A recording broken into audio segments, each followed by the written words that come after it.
causes of their illnesses apparently unprovable. Too late. Apparently unprovable. For people whose land is still contaminated, here is the formula. An empire identifies land it needs. The land belongs to people it has already classified as a dying race. It removes those people without adequate warning or explanation. It uses the land for a decade of nuclear testing. When concerns about those people's safety are raised, it puts in writing that a dying race cannot influence the defense of Western civilization. It declares the cleanup complete when it is not complete. It pays a compensation settlement that extinguishes all future claims. And when survivors try to pursue justice through the courts 60 years later, it argues their claims are too late and their illnesses unprovable. The Scottish children were moved to cut a budget. The Aboriginal children were moved to end a culture. The Maralinga Tjarutja were left in a fallout zone because a dying race could not influence the defense of Western civilization. Same empire, different target, different weapon. But the document is always the same. The calculation that certain lives matter less than certain outcomes. Written down, filed away, classified for decades, and waiting in an archive for someone to find it.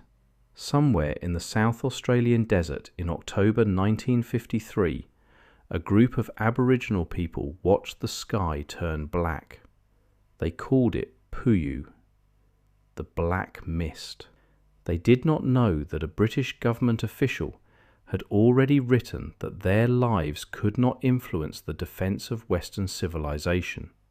They did not know that the cleanup declared complete in 2000 would be found incomplete in 2021. They did not know that when their descendants tried to pursue justice through the British courts, they would be told their claims were too late.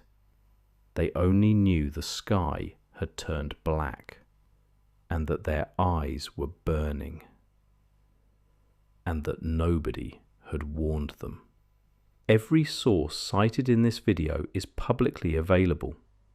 The 1985 Royal Commission into British Nuclear Tests in Australia is in the National Archives of Australia.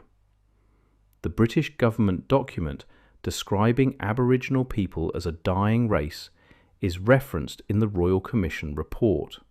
The 2021 scientific study on radioactive particles at Maralinga is published in peer-reviewed academic journals.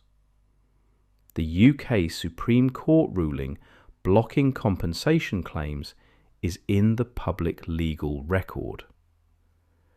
The $13.5 million compensation settlement is in the Australian parliamentary record dated 1994. The desert is still there.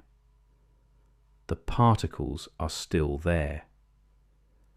And the document that said a dying race could not influence the defense of Western civilization is still there, in an archive, filed under defense. If you have been watching this channel and you keep coming back, you already know why this matters. Subscribe, because the documents are always there. Someone just has to be willing to read them.